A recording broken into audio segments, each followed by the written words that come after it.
What if I told you that Acharya Kanad, also known as Kashyap, formulated the theory of atoms a staggering 2,500 years before John Dalton's discovery? An ancient Indian natural scientist and philosopher, Kanad founded the Vaisheshika school of Indian philosophy, which laid the groundwork for early Indian physics. His atomistic theory explained the creation and existence of the universe, using logic and realism to form one of the earliest known systematic realist ontologies in human history. Acharya Kanad was born in 600 BCE in Prabhas Kshetra, near Dwarka, in Gujarat. His real name was Kashyap.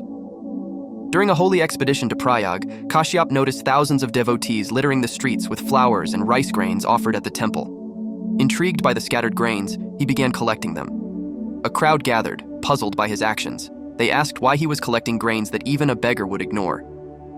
Kashyap replied that while a single grain might seem insignificant, a collection of hundreds could make a meal, feeding an entire family and ultimately sustaining humanity. He emphasized that even a single grain of rice holds immense value, akin to all the world's riches. Impressed by his insights and the profound explanation of the importance of even a single particle, people began calling him Kanad, as Kan in Sanskrit means the smallest particle. As Kanad was walking with food in his hand, breaking it into smaller pieces, he realized he couldn't divide the food any further.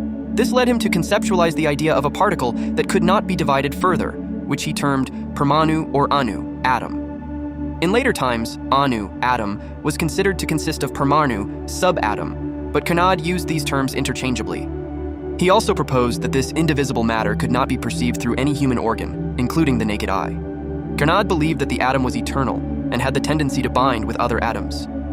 Vaisheshika atomists identified 4 elemental atom types. The union of 2 atoms forms a double or binary molecule, called Dwinuka. According to Kanad's theory, Dwinuka would have similar properties as the original Parmanu, atoms. He also stated that combinations of different types of atoms result in non-identical molecules that could chemically change a component in the presence of specific factors such as heat. For example, the change in color of utensils made of mud when they are heated. Kanad's book, Vaisheshik Darshan, also called Kanad Sutras, captured his atomic theory, which states the following: everything can be partitioned. Subdivision leads to the creation of Parmanu, atom, after a while.